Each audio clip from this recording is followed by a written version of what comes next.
आज की कहानी का शीर्षक है साया। राहुल की जिंदगी बहुत साधारण थी। दिल्ली में एक छोटी सी नौकरी, सॉफ्टवेयर कंपनी में जूनियर डेवलपर। रात दिन कोडिंग, बॉस की डांट और किराए के कमरे की टेंशन। जब उसका पुराना किराया बढ़ गया तो उसने ऑनलाइन सस्ता ऑप्शन ढूंढा।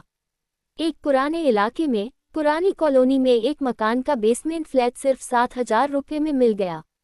मालिक ने फोन पर कहा, बहुत शांत जगह है भाई, कोई डिस्टर्ब नहीं करेगा। राहुल ने सोचा, शांत जगह ही तो चाहिए, रात को काम करना पड़ता है। शाम को जब वह सामान लेकर पहुंचा तो सड़क पर अंधेरा छा चुका था। मकान पुराना था, लाल ईंटों का, जंग लगी लोहे की गेट। मालिक अंकल बाहर खड़े थे, चेहरे पर थकी हुई मुस्कान। बेटा, ऊपर मत जाना, सिर्फ बेसमेंट, बाकी घर बंद है। क्यों सर? पत्नी बीमार है, आराम कर रही है। राहुल ने सिर हिलाया, सामान उतारा।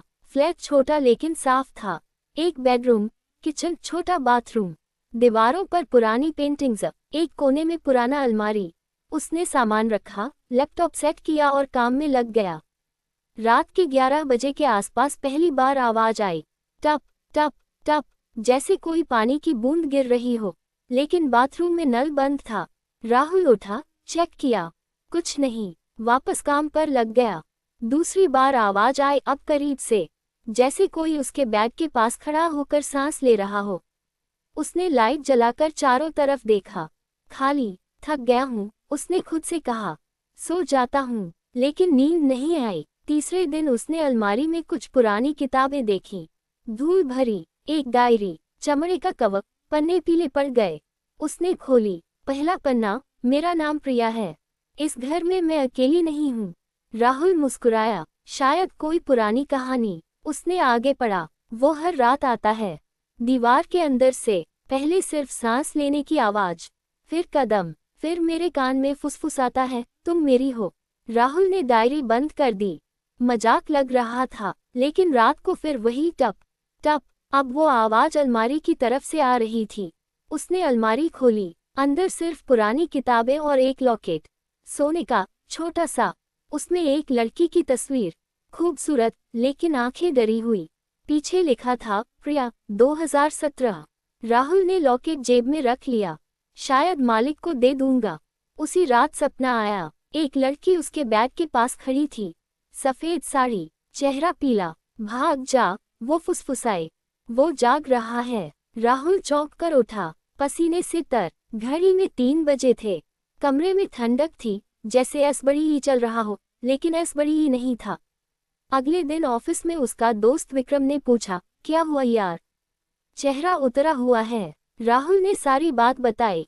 विक्रम हंसा, भूत प्रेत की कहानियां, शहर में रहता है और डरता है। चल आज रात तेरे साथ रुकता हूँ। रात को दोनों ने पिज्जा ऑर्डर किया, बियर पी, हंसी मजाक चला। 12 बज गए, फिर आवाज आई, टप टप टप, अब तेज। अलमारी से। विक्रम ने अलमारी खोली, कुछ नहीं है। लेकिन जैसे ही उसने दरवाजा बंद किया, अलमारी के अंदर से खटखटाहट शुरू हो गई, जोरदार, जैसे कोई अंदर से बाहर निकलना चाहता हो। ये क्या बकवास है, विक्रम ने कहा। राहुल ने डायरी निकाली और आगे पढ़ने लगा। उसका नाम राकेश है, इस घर का मालिक था। 2017 में उसने अपनी पत्नी प्रिया को मार डाला, दीवार में जिंदा चिनवाया। पुलिस को बताया कि वो भाग गई, लेकिन वो अभी भी यही है, हर नए किराएदार को अपना बनाना चाहता है। विक्रम का चेहरा सफेद पड़ गया। यार बंद कर, मजाक मत कर, ये मजाक नहीं है, राहुल ने कहा। ये 2017 की डायरी है। अचानक लाइट चली गई, अंधेरे में दोनों सांस रोककर बैठे। फिर फुसफुसाहट शुरू हुई, कमरे के कोने से, प्रिया प्रिया तुम कहाँ हो? विक्रम ने टॉर्च जलाए, कोई नहीं, लेकिन अब फुसफुसाहट उनके पीछे से आ रही थी। नए मेहमान, अच्छा तुम दोनों, विक्रम चीखा। भागो यार, दोनों दरवाजे की तरफ दौड़े, लेकिन दरवाजा नहीं खुला, बाहर से बंद। अंकल, राहुल चिल्लाया, दरवाजा खोलो। कोई जवाब नहीं। अलमारी का दरवाजा खुद ब खुद खुल गया। अंदर से काली छाया निकली, इंसान जैसी, लेकिन लंबी, बहुत लंबी। चेहरा धुंधला। तुम मेरी प्रिया को छू रहे हो, वो बोली, आवाज जैसे कई गले से निकल रही हो। राहुल ने जेब से लॉकेट निकाला, ये आपकी है, छाया ने हाथ बढ़ाया, लंबी हड्डियों वाली उंगलियां। जैसे ही लॉकेट छुआ, पूरे कमरे में चीख गूंजी। प्रिया की चीख, राकेश छोड़ दे इन्हें। अचानक दीवार में दरार पड़ी, ईंटें हिलने लगी, एक जगह से हाथ निकला, सड़ा हुआ, नाखून लंबे। प्रिया का हाथ। विक्रम ने कुर्सी उठाकर छाया पर फेंकी। छाया हंसी, हंसी इतनी भयानक कि राहुल के कान बहने लगे। तुम दोनों अब यहाँ रहोगे हमेशा। राहुल ने सोचा भागना पड़ेगा। उसने लैपटॉप का चार्जर उठाया और छाया की तरफ फेंका। बिजली की चिंगारी हुई, छाया थोड़ी पीछे हटी। विक्रम ने दरवाजे पर लात मारी, लकड़ी टूट गई। दोनों बाहर निकले। सीढ़ियां चढ़ते हुए पीछे से कदमों की आवाज आई, तेज। बाहर गेट बंद था। राहुल ने गेट पर चढ़कर कूदने की कोशिश की, विक्रम भी पीछे। लेकिन गेट पर चढ़ते ही राहुल को लगा कोई उसके पैर पकड़ रहा है। नीचे से, विक्रम, खींच। विक्रम ने उसे ऊपर खींचा। दोनों सड़क पर गिरे। पीछे मकान में रोशनी जल गई। ऊपरी मंजिल की खिड़की में मालिक अंकल खड़े थे, लेकिन उनका चेहरा बदल गया था। आंखें काली, मुस्कान राकेश जैसी। आओ बेटा, वापस आ जाओ। दोनों भागे, सड़क के अंत तक। सांस फूल रही थी। विक्रम ने कहा, पुलिस को बताते हैं। पुलिस स्टेशन पहुंचे, सब कुछ बताया। इंस्पेक्टर ने सुना तो हंसा। फिर वही कहानी, उस घर में कई बार शिकायत आई है, लेकिन कुछ नहीं मिलता। मालिक कहते हैं कि किराएदार पागल हो जाते हैं। लेकिन डायरी राहुल ने दिखाई। इंस्पेक्टर ने पढ़ी, चेहरा गंभीर हो गया। ये 2017 वाली केस है। प्रिया मिसिंग। राकेश को संदेह था लेकिन सबूत नहीं। फिर राकेश भी गायब। गायब, हाँ, घर अब भी उसी के नाम पर है। मालिक कहते हैं वो उनका भाई है या कुछ। राहुल ने पूछा, तो अब क्या? हम कल छापा मारेंगे, तुम दोनों होटल में रुको। लेकिन रात को होटल के कमरे में भी राहुल को नींद नहीं आई। खिड़की से बाहर देखा तो सड़क पर एक साया खड़ा था, लंबा, उसी की तरफ देख रहा था। उसने पर्दा बंद किया। सुबह पुलिस के साथ वे मकान गए।